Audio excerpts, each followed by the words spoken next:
इस धरती का अंत निकट है। बहुत जल्द इस धरती का अंत हो जाएगा और अंत होने से पहले जो 21 निशान है वो मैं आपको बताने के लिए जा रहा हूँ कि इस धरती का अंत होने से पहले 21 ऐसे निशान हैं जो पूरे होंगे। और अभी वो 21 के 21 निशान वो अभी हमारे सामने चल ही रहे। 21 निशान कौन से हैं, कौन से ऐसे निशान हैं जिससे पता चलेगा कि अब इस संसार का अंत पास में आ चुका है, वो जानने के लिए मेरे साथ लगातार इस वीडियो में अंत तक बने रहो।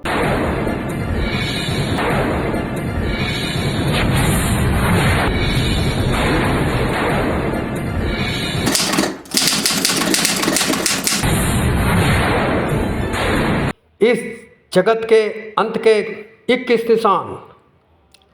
मत्ती 24:4 सावधान रहो, कोई तुम्हें न भरमाने पाए। मरकुस 13:5 चौकस रहो कि कोई तुम्हें न भरमाए। लुक्का 21:8 चौकस रहो कि भरमाए न जाओ। देखो 3 जगह पर लिखा है।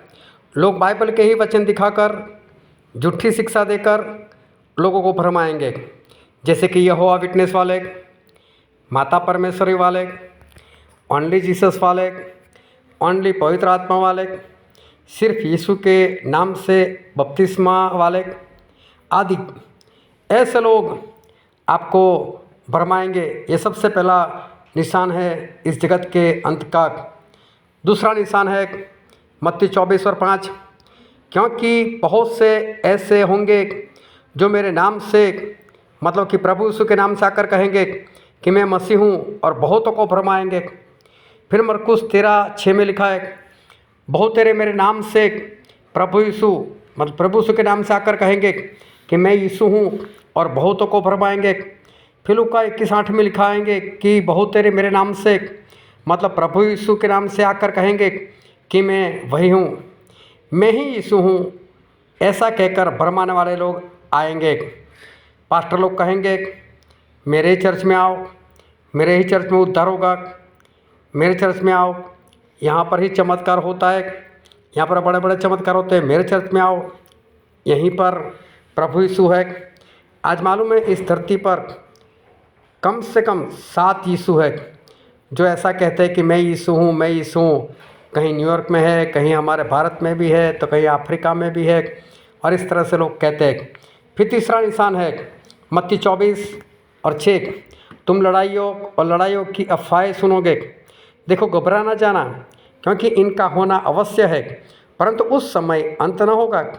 फिर मरकुस में लिखा है उसका 13 अध्याय वचन 7, और जब तुम लड़ाइयाँ और लड़ाइयों की अफवाह सुनो तो न घबराना, क्योंकि इनका होना अवश्य है, परंतु उस समय अंत न होगा। फिर यही बात लूका 21:9 में लिखी है, और जब तुम लड़ाइयों और बलों की अफवाह सुनो तो घबरा न जाना, क्योंकि इनका पहले होना अवश्य है, परंतु उस समय तुरंत अंत न होगा। मतलब देश देश के बीच लड़ाइयाँ होती होगी, पर अफवाह मतलब लड़ाइयाँ सही में हो रही है, लोग मर रहे हैं, पर वो सब नौटंकी है। कैसे? जैसे कि साल से ज़्यादा हो गया रशिया और यूक्रेन लड़ रहे, पर उनके प्रेसिडेंट को तो कुछ नहीं हो रहा। मतलब लोगों को मारने का प्लान है, मतलब लड़ाई है भी और साथ में अफवाह भी है। लड़ाई के नाम से आम जनता को मारते रहेंगे, मिसाइल गिराते रहेंगे, लेकिन बड़े बड़े लोग जो है, जो नेता लोग हैं, बड़े बड़े अमीर लोग हैं, धनी लोग हैं, उनको कुछ नहीं होगा। तो दिखने में हमको लड़ाई दिखेगी, लेकिन है अफवाह है, क्योंकि इस तरह से लोगों को ये मरवा देंगे। फिर चौथा निशान है इस धरती के अंत का, मत्ती 24:7 जाति जाति के बीच लड़ाई। फिर मरकुस 13:8 में लिखा है जाति जाति के बीच लड़ाई। फिर लूका 21:10 में लिखा है जाति पर जाति चढ़ाई करेगा। देखो धर्म के अनुसार भी लड़ाई होगी और जाति जाति के बीच में भी लड़ाई होगी। पिछले दिनों में देखो मणिपुर में 2 कौम वो आपस में लड़ाई करने लगी। चमार लड़ेंगे ओबीसी वालों से, ओबीसी वाले लड़ेंगे ब्राह्मण से, और इस तरह से जाति जाति एक दूसरे के साथ लड़ाई करेगी। फिर 5वां निशान है मत्ती 24:7 राज्य राज्य के बीच लड़ाई। मरकुस 13:8 में भी लिखा है राज्य पर राज्य चढ़ाई करेगा। फिर लूका 21:10 में लिखा है, राज्य पर राज्य चढ़ाई करेगा। देश चाहे एक हो, पर उसके अंदर जो राज्य है उस राज्य के बीच में लड़ाई होगी। जैसे गुजराती और मराठी लोग लड़ेंगे, या फिर यूपी और बिहार वाले लड़ेंगे, या पंजाब और कश्मीर वाले लड़ेंगे। इस तरह से राज्य के बीच में लड़ाई होगी। फिर छठवां निशान है मत्ती 24:7, जगह जगह अकाल पड़ेंगे। मरकुस 13:8 वहाँ पर भी लिखा है जगह जगह अकाल पड़ेंगे। फिर लूका 21:11 में लिखा है जगह जगह अकाल। ऐसा नहीं है कि बरसात नहीं पड़ने के कारण अकाल होगा, लेकिन महंगाई इतनी बढ़ेगी कि लोग अन्न होने के बावजूद भी खरीद नहीं पाएंगे। सब कुछ होगा लेकिन पैसा नहीं होगा लोगों के पास, नौकरियां चली जाएगी, कारोबार बंद हो जाएंगे, सरकार सब कुछ बंद करवा देंगी, और देखना लोग गरीबी के कारण खरीद नहीं पाएंगे, और जैसे अकाल हो गया ऐसी परिस्थिति आ जाएगी। और अभी ये सब कुछ हम देख ही रहे। फिर 7वां निशान है मत्ती 24:7 में, मरी मतलब बीमारियाँ फैलेगी। फिर लूका 21:11 में लिखा है जगह जगह मरिया पड़ेगी। मरिया का मतलब होता है बीमारियाँ। तो ये बीमारी कोई आम बीमारी नहीं होगी, जानबूझकर जिस तरह से पिछले दिनों में कोरोना की बीमारी फैलाई गई थी, उसी तरह से अलग अलग वायरस छोड़े जाएंगे और बीमारियाँ फैलाई जाएंगी। फर्जी बीमारियाँ होगी, लेकिन बहुत लोग उसमें मर जाएंगे। फिर 8वां निशान है मत्ती 24:7, जगह जगह धरतीकंप। मरकुस 13:8 में भी लिखा है जगह जगह धरतीकंप। फिर लूका 21:11 में लिखा है बड़े बड़े धरतीकंप होंगे। कभी कभी नहीं, लेकिन बार बार एक जगह पर नहीं, जगह जगह पर धरतीकंप, वो भी मानव सृजित धरतीकंप। ऐसा नहीं कि ईश्वर करेंगे, ये इंसान करेंगे। उन्होंने ऐसे मशीन बनाए है, उससे वो धरतीकंप लाएंगे। फिर 9वां निशान है मत्ती 24:9, तब वे क्लेश दिलाने के लिए तुम्हें पकड़वाएंगे और तुम्हें मार डालेंगे, और मेरे नाम के कारण मतलब प्रभु यीशु के नाम के कारण सब जातियों के लोग तुमसे बैर रखेंगे। फिर हम पढ़ते हैं मरकुस उसका 13:9, लोग तुम्हें महासभाओं में सौंपेंगे और तुम पंचायतों में पिटे जाओगे, और मेरे कारण हाकिमों और राजाओं के आगे खड़े किए जाओगे। ये सारी बातें ऐसा कहना चाहती है कि सभी जातियाँ मतलब मसीह धर्म मानने वाले को छोड़कर जितनी भी जातियाँ होगी वो सारे मसीह लोगों की सतावट करेंगे, और ये सतावट बहुत ही भारी होगी। आज देखो छत्तीसगढ़ में देखो कितनी भारी सतावट हो रही है। फिर गुजरात में देखो वहाँ पर भी सतावट तो हो रही है। फिर आप उड़ीसा में देखो, पिछले दिनों में जो ऑस्ट्रेलिया से 2 मिशनरी आए थे, उनको उनके बच्चों के साथ कार में जलाया गया था। ये सब कुछ हो रहा है। अफ्रीका में जाकर देखो, वहाँ पर भी भारी सतावट हो रही है। तो सभी जातियाँ मसीह लोगों को सताएंगे। फिर 10वां निशान है मत्ती 24:10, ठोकर। तब बहुत तेरे ठोकर खाएंगे। मतलब गलत प्रचार, गलत शिक्षा इस हद तक फैल जाएगी कि मसीह लोग और विश्वासी लोग खुद ठोकर खाएंगे। जो मसीह लोग हैं, जो परमेश्वर यीशु मसीह के ऊपर विश्वास करते हैं, वो लोग भी ठोकर खाएंगे कि सच्चाई कौन सी, ये या वो, क्योंकि झूठ इतना फैल जाएगा, झूठी शिक्षा इतनी फैल जाएगी कि लोग ठोकर खाएंगे। फिर 11वां निशान है मत्ती 24:10, एक दूसरे को पकड़वाएंगे। फिर मरकुस में लिखा है उसका 13:12, भाई को भाई और पिता को पुत्र घात के लिए सौंपेंगे, और लड़के वाले माता पिता के विरोध में उठकर उन्हें मरवा डालेंगे। फिर यही बात लिखी है लूका उसके 21वें अध्याय और 12वें वचन में, वे मेरे नाम के कारण मतलब प्रभु यीशु के नाम के कारण तुम्हें पकड़ेंगे और सताएंगे, और पंचायतों में सौंपेंगे, और बंदी गृह में डलवाएंगे, और राजाओं और हाकिमों के सामने ले जाएंगे। फिर आगे लिखा है लूका 21 और उसके 16 में, और तुम्हारे माता पिता और भाई और कुटुंब और मित्र भी तुम्हें पकड़वाएंगे, यहाँ तक कि तुम में से कितनों को मरवा डालेंगे। देखो ये निशान ऐसा है 11वां कि एक पास्टर दूसरे पास्टर को पकड़वा देगा, एक विश्वासी दूसरे विश्वासी को पकड़वाएगा। अरे यहाँ तक कि माता पिता होंगे ना, वो बच्चे को पकड़वाएंगे घात करने के लिए, ख़त्म करने के लिए, भाई भाई को घात करने के लिए पकड़वाएगा, बच्चे माता पिता को घात करने के लिए पकड़वाएंगे, मित्र मित्रों को घात करने के लिए पकड़वाएंगे। कैसे दिन होंगे सोचो। फिर 12वां निशान है मत्ती 24 और 10, एक दूसरे से बैर रखेंगे। मरकुस 13 के 13 में भी लिखा है सब लोग तुमसे बैर करेंगे। फिर लूका 21 के 17 में लिखा है प्रभु यीशु के नाम के कारण सब लोग तुमसे बैर रखेंगे। मतलब आप परमेश्वर में अच्छे से चलते होंगे तो ऐसा होगा कि लोग तुमसे बैर रखेंगे। यहाँ तक कि पास्टर विश्वासी मंडली एक दूसरे से बैर रखेंगे। पास्टर बोलेगा उस पास्टर के पास मत जाओ, एक विश्वासी बोलेगा उस चर्च में मत जाओ, एक मंडली बोलेगी उस मंडली में मत जाओ।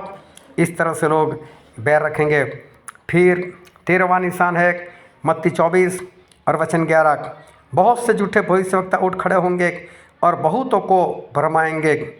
झूठे भविष्यवक्ताओं की गिनती बहुत ही बढ़ जाएगी, इतने बढ़ जाएंगे कि उनके द्वारा जो गलत शिक्षा फैलाई जाएगी तो बहुत लोग उनके द्वारा भरमाए जाएंगे। तो भविष्यवक्ता झूठे उनकी गिनती भी बहुत बढ़ जाएगी और उनके जरिए जो भरमाए जाएंगे उनकी गिनती भी बहुत बढ़ जाएगी। मतलब सच्चाई वाले बहुत ही कम रह जाएंगे। फिर 14वां निशान है मत्ती 24 का 12, अधर्म बढ़ने के कारण बहुतों का प्रेम ठंडा हो जाएगा। कलीसियों में, पास्टरों में, विश्वासी लोगों में पॉलिटिक्स आ जाएगी। सोचो चर्च में पॉलिटिक्स काम करने लग जाएगी, वहाँ पर अधर्म बढ़ेगा और इस कारण ये सब कुछ देखते हुए लोगों का प्रेम वो ठंडा होता जाएगा। फिर 15वां जो निशान है मत्ती 24 और 15, उजाड़ने वाली घृणित वस्तु। मरकुस 13 और उसका 14 वचन में भी लिखा है उजाड़ने वाली घृणित वस्तु, मतलब मसीह का विरोधी, एंटी क्राइस्ट। ऊपर वाली ये सारी बातें जब बड़ी मात्रा में चल रही होगी तभी, मतलब बीमारियां फैल रही होगी, लड़ाइयाँ, सतावट, भरमाने वाले, ये सब कुछ बहुत बड़ी मात्रा में जब चल रहा होगा तभी मसीह का विरोधी अपने आप को प्रकट करेगा। ये मसीह का विरोधी बहुत ही खतरनाक है, पूरे शैतान के सामर्थ्य के साथ आएगा और वो अपने आप को मसीह हूँ ऐसा वो प्रकट करेगा। फिर 16वां निशान है मत्ती 24 और वचन 21, क्योंकि उस समय ऐसा भारी क्लेश होगा जैसा जगत के आरंभ से न अब तक हुआ और न कभी होगा। और मरकुस 13 और उसके 19 में भी यही बात लिखी है, क्योंकि वे दिन ऐसे क्लेश के होंगे कि सृष्टि के आरंभ से जो परमेश्वर ने सृजी है अब तक न तो हुए और न कभी फिर होंगे। ये उस वक्त की बात है जब मसीह का विरोधी आएगा, अपने आप को प्रकट करेगा। उसके वक्त में बहुत ही ज़बरदस्त विपत्तियाँ आने वाली है और वो विपत्तियाँ ऐसी है कि जगत के आरंभ से, जब से परमेश्वर ने सृष्टि की रचना की है तब से आज तक ऐसी हुई नहीं और बाद में होने वाली भी नहीं।